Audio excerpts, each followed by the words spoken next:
자, 다음 내용 넘어가겠습니다. 네. 기본적으로 코딩을 하실 때 이제 몇 글자 치다 보면은 얘가 내가 사용해야 될 기능을 제시를 해줘요. 여기서 방향키 쭉 선택하면서 엔터 땅 치면은 단어가 완성이 돼요. 그래서 시스템 점 5, 6까지 치면 이제 아웃이 필터링 되잖아요. 선택하고 점 프린트 하면은 내가 또 선택할 것들이 나온단 말이에요. 여기서 원하는 거 선택 딱 하면 돼요. 이게 이제 베이직한 방법인데 자주 쓰는 기능들은 단축어가 등록이 돼 있단 말이에요. 대표적인 게 sys out 하고서 엔터 치면은 한 번에 쭉 나오죠.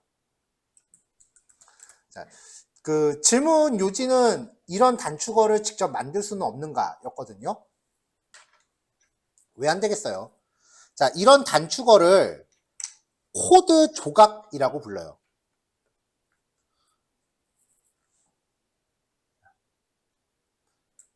그래서 코드 스니펫이라고 부릅니다. 직접 만들 수도 있어요. 자바용으로 만들어 놓은 게 있을런지 모르겠네요.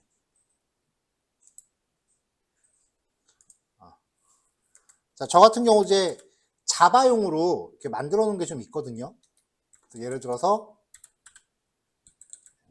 이거 나중에 스프링 가면 얘기하려고 했었어요. 딱 들어가면은 축 하고 이제 나오는 거죠.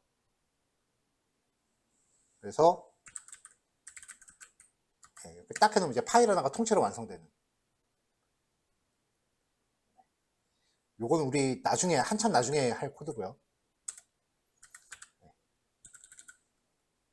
이렇게 하면 이제 이만큼의 코드가 이제 한꺼번에 추르륵 하고 나오는 이런 건데 요거를 이제 소개를 해드리려고 해요.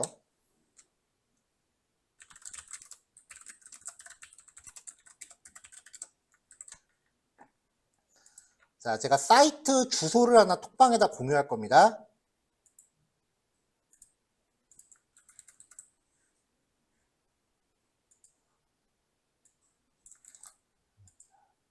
자, 그래도 사용하시는 컴퓨터에 직접 입력을 하셔야 될 테니까 주소 제가 여기 화면에 띄워 놓을게요. 톡방에도 드릴게요.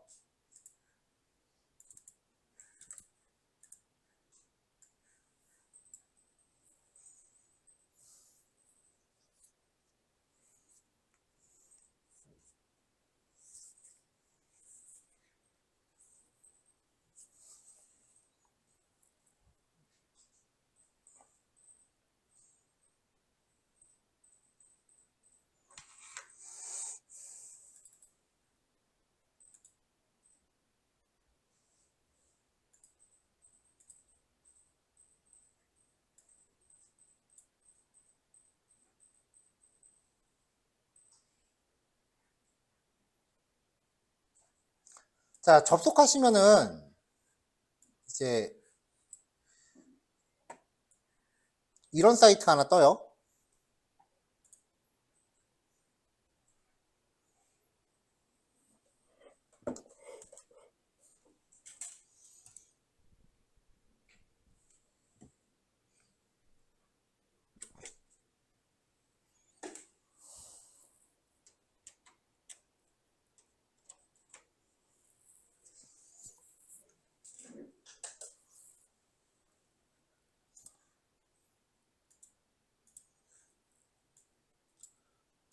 왼쪽에다 입력을 하는 거예요. 디스크립션은 이 기능에 대해서 내가 붙이는 설명문이에요. 그러니까 여기서는 system.out.printf라고 설명을 달게요.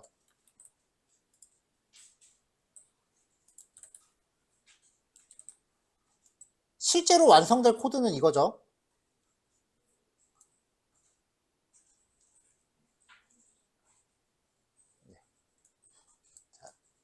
위쪽에 있는 부분은 설명이니까 그냥 내가 서술형으로 적으셔도 돼요. 아랫부분에 있는 큰 박스가 자동 완성될 코드예요.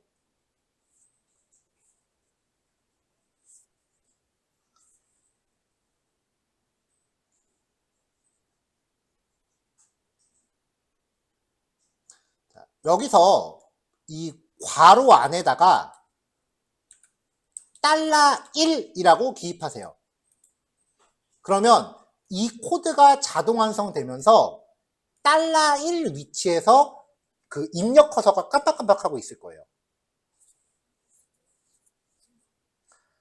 탭 트리거는 이 코드를 자동 완성시킬 예약어를 잡는 거예요. 예를 들어서 우리가 기존 내장되어 있는 기능을 쓰면 sysout이 여기에 해당하는 거겠죠.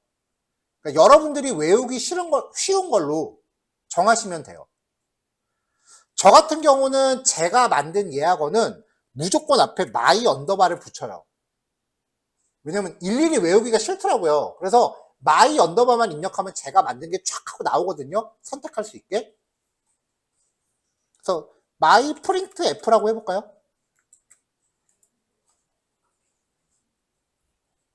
다시 한번 말하지만 요 위에 있는 박스 두 개는 그냥 나한테 편한 거 내가 정해주면 되는 거고요. 안쪽에 있는 거는 실제로 이제 작성될 코드를 만드는 겁니다.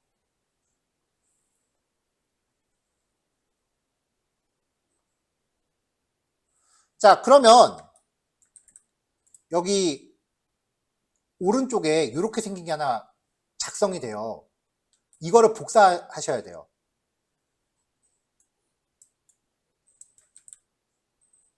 뭐 드래그 해갖고 컨트롤 C 누르셔도 되고요. 컴퓨터에서 컨트롤 C 누르면은 복사가 됩니다. 아니면은 요 드래그 한 다음에 요 버튼 누르시면은 복사가 돼요. 쭉 복사해서 카피 스니펫 버튼 누르면 복사가 돼요. 자, 이제 비주얼 스튜디오 코드에서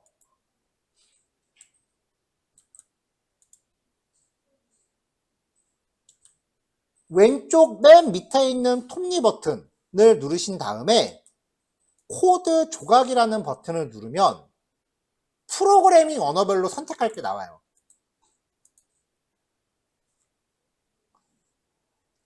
저는 기존에 만들어서 쓰고 있는 게 이만큼 있던 거고요. 여러분들은 여기서 스크롤 내리셔서 자바를 선택하시면 돼요. 자바라고 되어 있는 항목을 선택하시면은 저는 기존에 제가 쓰던 게 있는 거고 뭔가 되게 복잡하게 다 있을 거예요. 기본적으로 있는 내용을 싹 지우시고요. 왜냐면 기본적으로 나오는 게 이제 이런 형식으로 작성하세요라는 설명글이니까 그건 다 지우시고 중괄호 코드 블록을 한번 열었다 닫으세요. 그리고 그 안에다가 복사한 걸 붙여 넣으세요. 살짝 들여쓰기 같은 것도 해서 맞춰주시면 되고요.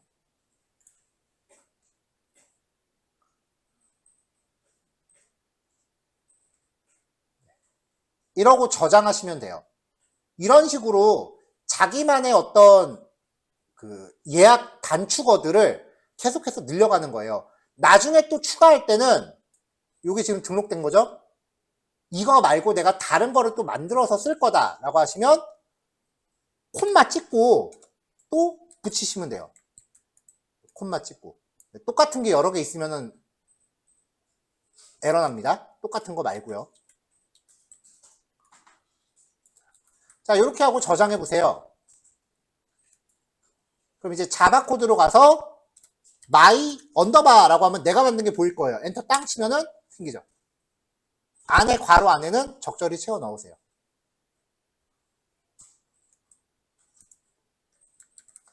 자, 지금 보니까 딱 요것만 완성이 돼요. 그래서 이렇게 지금 완성이 되고 괄호 안에 커서가 깜빡이고 있단 말이에요. 뒤에다가 세미콜론 하나 더 찍어줍시다. 세미콜론 찍는 것도 귀찮으니까.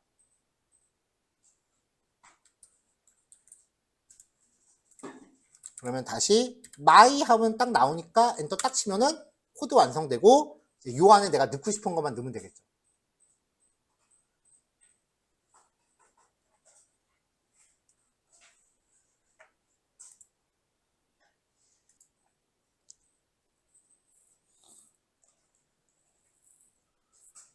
자, 다음 연산자는요, 증감연산자라고 부릅니다. 아, 이거 증감연산자요?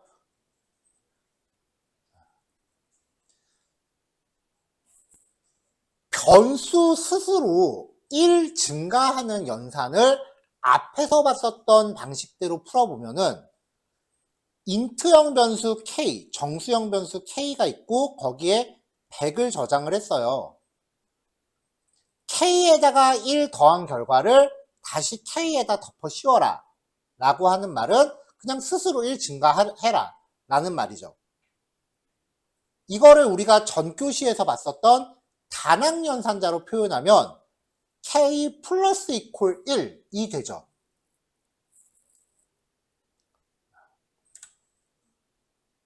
여기까지는 파이썬에도 있어요.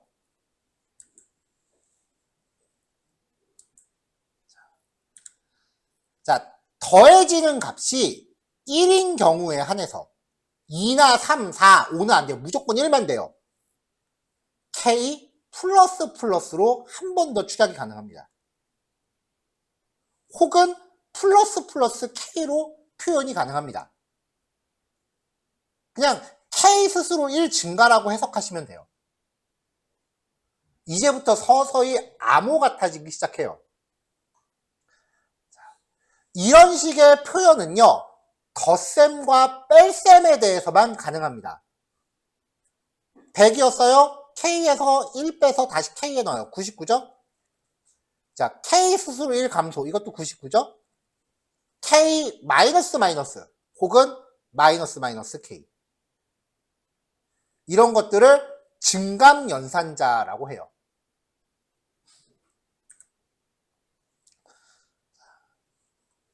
자, k는 100이고 k 스스로 1 증가. 그럼 101이 되네요. 또 k 1 증가. 102가 되죠? 또 1 증가. 그러면 103이 됩니다. 마이너스에 대해서도 자, 그 전에 자, 여기서는 파일 이름이 지금 여기 딱 딸랑 이름만 나와 있는데 요 클래스 이름이 파일 이름하고 똑같은 거예요.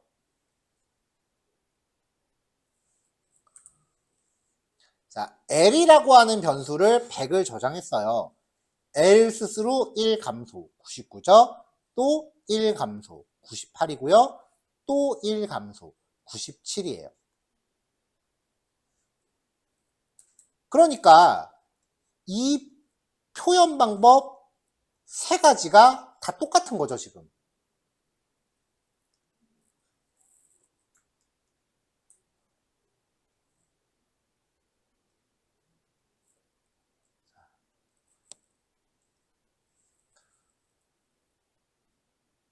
이렇게 플러스 플러스나 마이너스 마이너스가 지드론자 이렇게 덩그러니 있을 때는 차이가 없어요. 근데 얘네가 다른 연산식에 포함되면은 둘이 의미가 달라져요.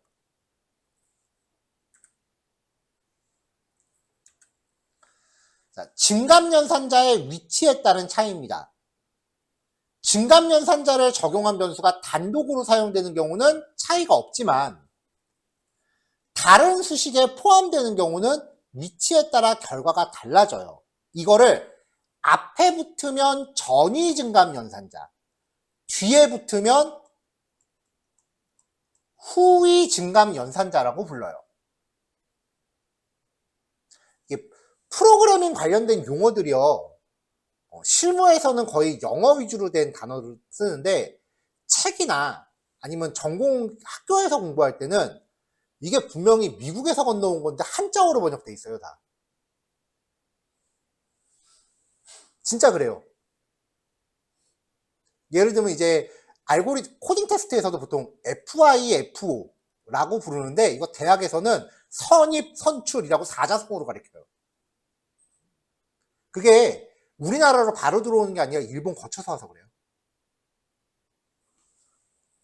자, 어쨌건 전위 증감이라는 거는 연산자가 앞에 있는 경우예요. 자, x는 1이고요. y는 100이에요. 아, 미안해요. x는 1이고 y는 100 더하기 플러스 플러스 x예요. x는 언젠가는 x는 증가하긴 합니다. 그러니까 x의 결과값은 먼저 2는 확정이에요. 그럼 y는 얼마가 되느냐? 뒷페이지랑 같이 비교해 볼게요. 뒷페이지 내용 미리 여기다 적겠습니다. int y는 100 더하기 x 플러스 플러스. 여기도 int x는 1로 시작한다고 치죠. 자, 이거를 정석대로 설명하면 전위 증감 연산자는 증감 연산자를 먼저 계산하고 전체 수식을 계산한다. 그래서 얘가 먼저 계산돼요. 2가 되고요. 그 다음 전체를 계산하니까 y는 102가 돼요. 그리고 얘는 전체 수식이 먼저 계산돼서 y 값을 먼저 결정 지은 다음에 얘가 계산돼요. 그래서 y는 101이고요. x는 2가 돼요. 이런 형태를 후위 증감 연산자라고 불러요. 이게 딱 보통 일반적으로 설명하는 정석적인 설명. 근데 저 이거 되게 헷갈려 했거든요. 학교 다닐 때. 그래서 요거 고민 되게 많이 했어요. 앞에 붙으면 앞북이고요. 뒤에 붙으면 뒷북입니다. 앞북, 뒷북만 기억하세요. 그래서 연산을 쪼개세요. 어떻게 쪼개느냐? int x는 1이고 int y는 100 더하기 x라 그랬잖아요. 요 한 줄을 쪼개세요. 일단 앞북이야. 플러스 플러스 x가 먼저예요. 그 다음에 int y는 100 더하기 x 하시면 돼요. 앞북. 그럼 연산자가 뒤에 붙으면 어떻게 되느냐?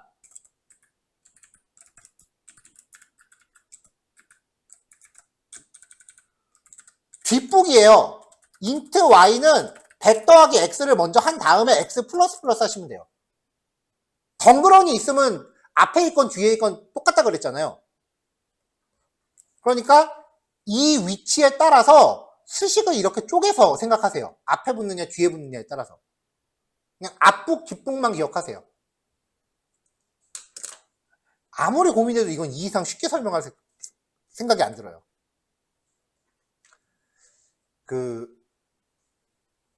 한참 이제 공부를 하다 보면은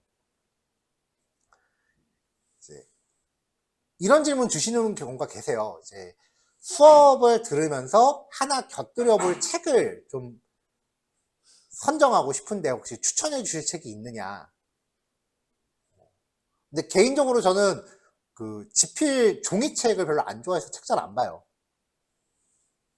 그래서 무슨 책이 좋다라고는 딱히 솔직하게 추천은 못 해드려요. 왜냐면은 직업이 강사라서 국내에 책이 다 풀린 다음에 공부하면 저는 늦어요. 나오기 전에 공부해야지. 근데 이 책은 보지 마세요는 자신있게 얘기할 수 있어요. 자바 책 중에 걔도 나름대로 베스트셀러인데 자바의 정석이라는 책이 있어요.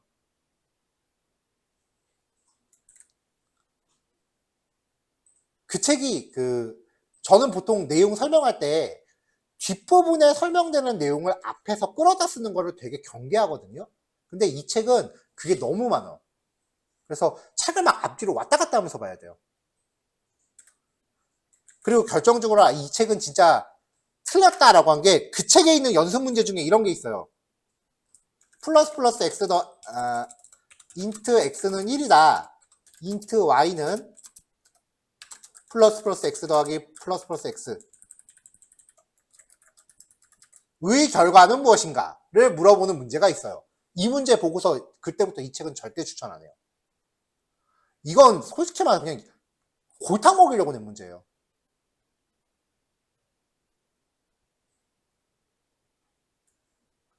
자, 여러분 지금 밑에 있는 요 코드, PPT에 있는 두 번째 줄 연산식 하고요. int y는 100 더하기 x 한 다음에 x 플러스 플러스 하고 뭐가 더 눈으로 봤을 때 이해하기 편해요?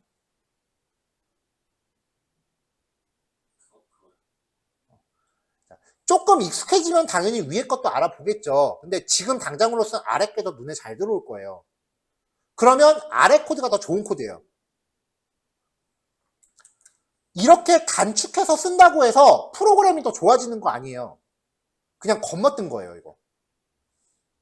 눈으로 보기에 좋은 코드가 제일 좋은 코드예요.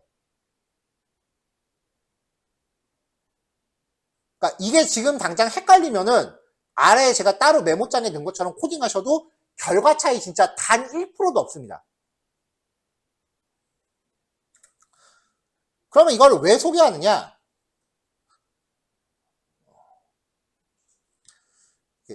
개인적으로 참 궁금한 것 중에 하나인데,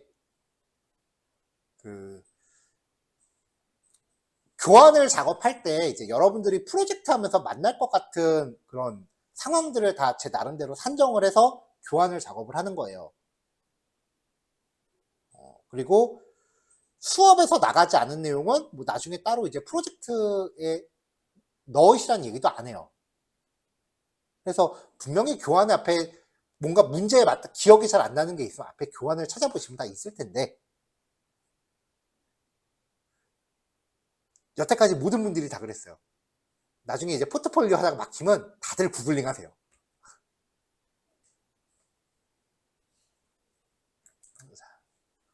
그러면 여러분들이 인터넷에서 서칭을 하거나 아니면 이 이후에 다른 서적에서 만나면 이런 코드가 나올 수도 있어요. 나올 거예요, 100%. 그럼 그때 이게 무슨 말인지 해석은 하셔야 돼요. 그러니까 딱 봤을 때 멈칫한 다음에 이렇게였지 이렇게 생각해갖고 해석할 수 있으면 되고요. 직접 코딩할 때는 이거 생각 안 나면 그냥 이런 거 버리세요. 겁먹던 거예요, 이거.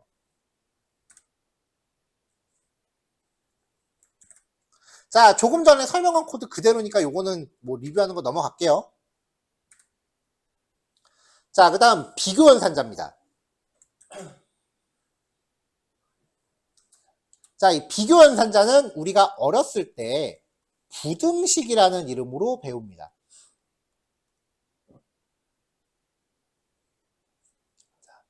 x는 y와 같다. x는 y와 다르다. x가 y보다 작다. x가 y보다 작거나 같다. 반대도 있죠. 크다, 크거나 같다. 자, 코딩에서는요, 이미 대입연산자로 이퀄이 있기 때문에 이퀄을 같다라는 뜻으로 쓰지는 않습니다. 그래서 같다는 이퀄을 2개를 씁니다. 이런 기호는 키보드에 없잖아요. 그래서 최대한 비슷하게 표기합니다. 짝대기를 느낌표로 쓰고 뒤에 이퀄, 다르다. 코딩에서 느낌표는 낫의 의미가 있어요. 작다, 크다는 그냥 괄호 쓰시면 되겠죠? 근데 얘는 방법이 없잖아요. 그래서 버튼 2개를 순서대로 옆으로 기입해요. 작거나 같다. 그 다음에 얘도 이렇게 순서대로 기입을 해요. 자, 그러면 x가 1이고요. y가 2래요.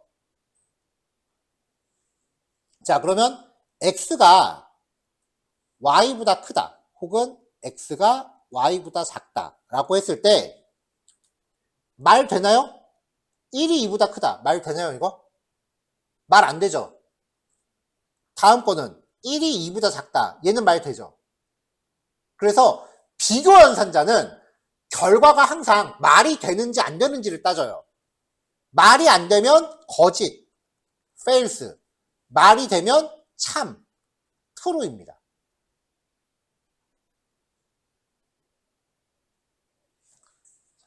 자, 그러니까 비교연산의 결과 x와 y가 같다. 1과 2가 같다죠? 이건 말이 안 되잖아요. 그러면 false가 돼요.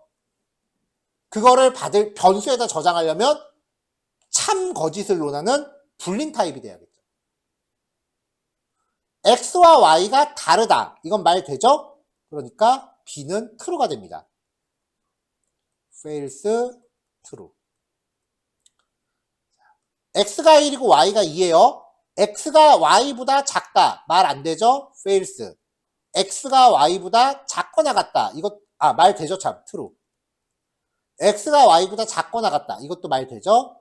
x가 y보다 크다. 말 안 돼요. fails. x가 y보다 크거나 같다. 이것도 말 안 돼요. 자, 출력 결과 fails, true, true, true, fails, fails. fails, true, true, true, fails, fails. 비교 연산자는 말이 되는지 안 되는지만 따집니다. 자, 이것도 방금 전에 봤었던 예시 그대로니까요.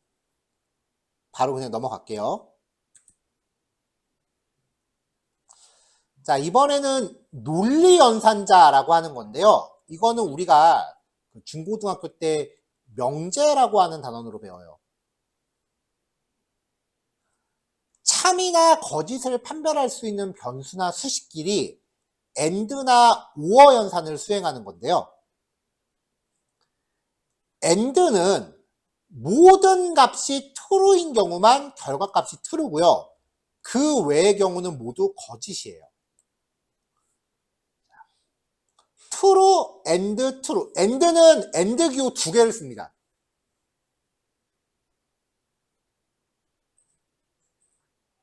true and true. 얘는 결과가 참이에요. 근데 true and false, false and true. false, 앞에가 false는 벌써 뒤에 볼 필요 없죠. 전체가 참일 때만 결과가 참이에요. 하나라도 거짓이 낑겨 있으면 결과는 거짓이에요. 자, 그러니까 true and true and true and 이거랑 100만 개쯤 해요. 마지막에 false 하나 섞여 있으면 얘는 앞에 있는 99만 개가 아무리 참이어도 마지막에 하나 거짓이면 얘는 거짓이에요.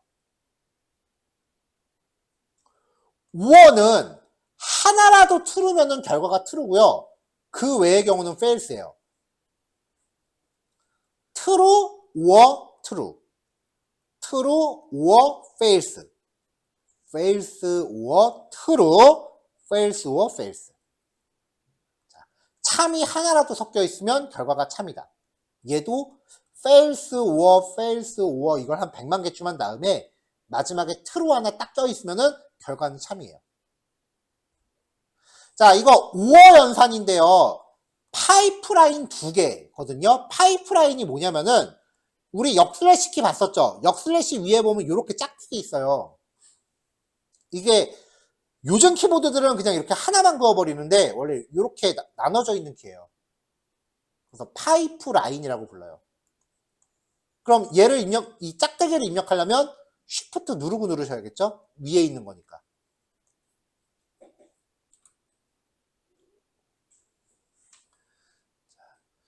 비교 연산자도 결과값이 true, false로 나오니까 비교식끼리 논리 연산이 가능해요. x가 10, y가 20, z가 30이에요. 10, 20, 20, 30. 자, x가 y보다 작다. true. y가 z보다 크다. 거짓. and죠? 그럼 true and false니까 결과는 거짓이고요. x가 y보다 크거나 같다. 거짓. x가 z보다 작다. 참. false and true니까 결과는 false. 자, z 30, y 20, 30, 10. 30이 20보다 크다. 오케이. 30이 10보다 크다. 오케이. true and true니까 결과 true. 10, 20, 20, 30. 자, 10이 20보다 작다. true. 20이 30보다 크다. 거짓. 근데 이번엔 오어죠. 오어는 하나라도 참이면 결과가 참이다. true or false니까 true. 10이 20보다 크거나 같다. 거짓. 10이 30보다 작다. 참. 그래서 false or true니까 true. 30이 20보다 크다. 참.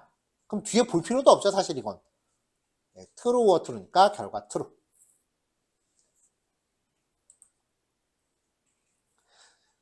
그 다음 낫이에요. 느낌표예요. 느낌표가 낫이란 뜻이라고 그랬죠. 이거를 논리값이나 논리값을 저장하는 변수 앞에 붙이면 값을 뒤집습니다. not true니까 A에 저장되는 건 false예요. not false니까 B는 true예요. not A. 자, A의 결과가 false라 그랬죠? 그러니까 not false가 돼서 C는 true가 돼요. not B. B는 true였죠? 그러면 not true가 돼서 D는 false. 자, 이렇게는 잘 쓰지는 않아요. 근데 이런 것도 가능하다라고 그냥 보여드린 건데, not true를 또 부정한 거예요. 그럼 true를 부정하면 거짓이고 거짓을 또 부정하면 다시 참이 되겠죠. 이런 짓은 굳이 할 필요 없을 겁니다.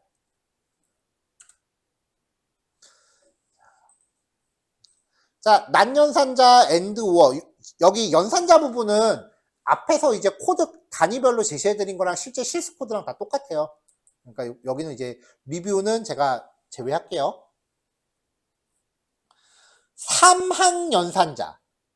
요게 좀 헷갈릴 수 있는데요. 항이 3개란 뜻이에요. 그래서 연산자가 물음표와 and를 써요.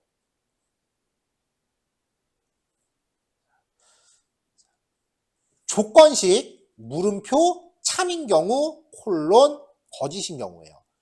조건식이라고 하는 거는 참인 경우랑 그렇지 않은 경우를 따지는 겁니다. true냐 false냐를 따지는 식이에요. 자, 그래서 10이 5보다 크다. 참이죠. 그러면 C에 저장되는 건 1이에요. 그럼 만약에 A가 B보다 작다. 물음표 1, 콜론 2라고 하면 int C예요. 자, 10이 5보다 작다는 거짓이죠. 그러면 2가 C에 저장돼요.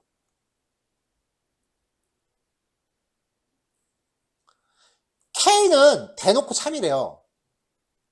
자, 그러면 참이라면 앞에 게 저장되는 거죠. 그럼 R은 100이 돼요. not true래요. 그럼 대놓고 거짓이죠. 그러면 뒤에 있는 0이 S에 대입돼요.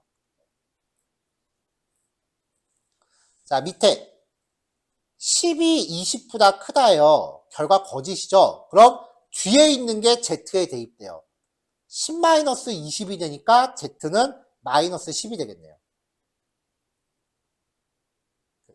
그러니까 이제 둘 중에 하나를 선택적으로 할애하는 거예요.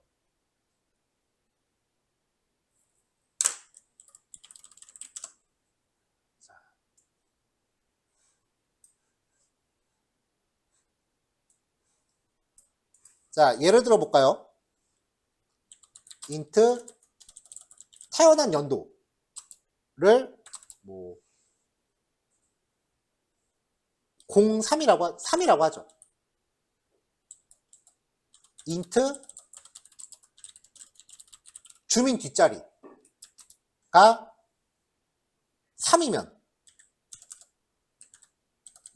자, 그럼 이제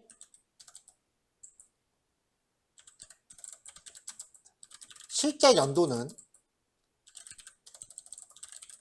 주민 뒷자리가 1이거나 혹은 이렇게 하면 되겠구나.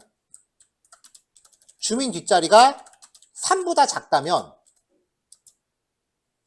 1900 더하기 연도. 주민번호 앞자리가 1이나 2면 1900년도생이죠. 그렇지 않다면 2000 더하기 연도. 자, 이렇게 만들면은 이제 주민 뒷자리가 3이니까 요 결과로 2003년생이 되겠죠. 근데 만약에 요 값이 1이었다. 그러면 말이 안 되긴 하지만 1903년도생이 되겠죠.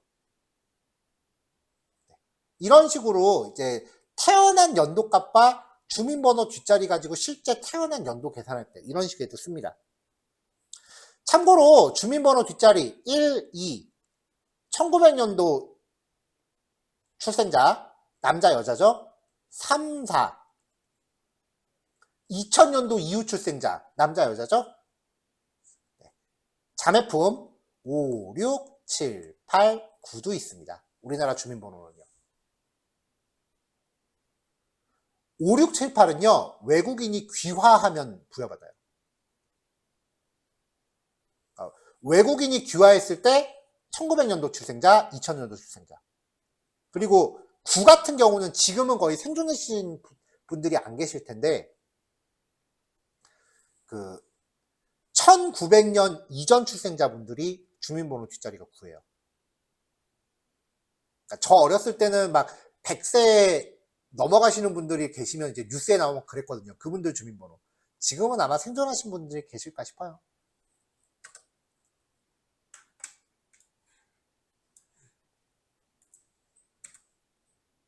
자, 같은 예제니까 패스할게요. 마지막 내용이에요. 연산자 우선순위. 이거 굳이 외우려고 하지 마시고요. 그냥 본능에 충실하세요. 우리 어렸을 때 더하기 빼기 곱하기 나누기 하면서 더하기 빼기보다 곱하기 나누기가 우선합니다. 그러니까 수식이 쭉 있으면은 곱하기 나누기가 먼저 계산돼요.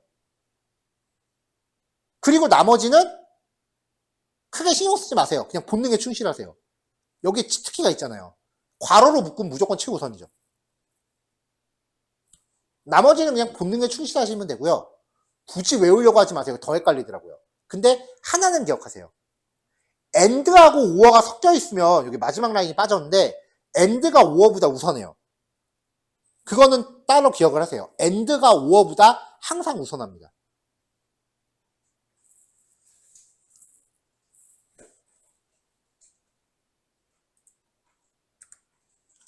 자, 요거 이제 나머지 내용들 실습하시면 돼요. 아마 실습하시면 제가 봐서는 5시 조금 넘어갈 것 같아요.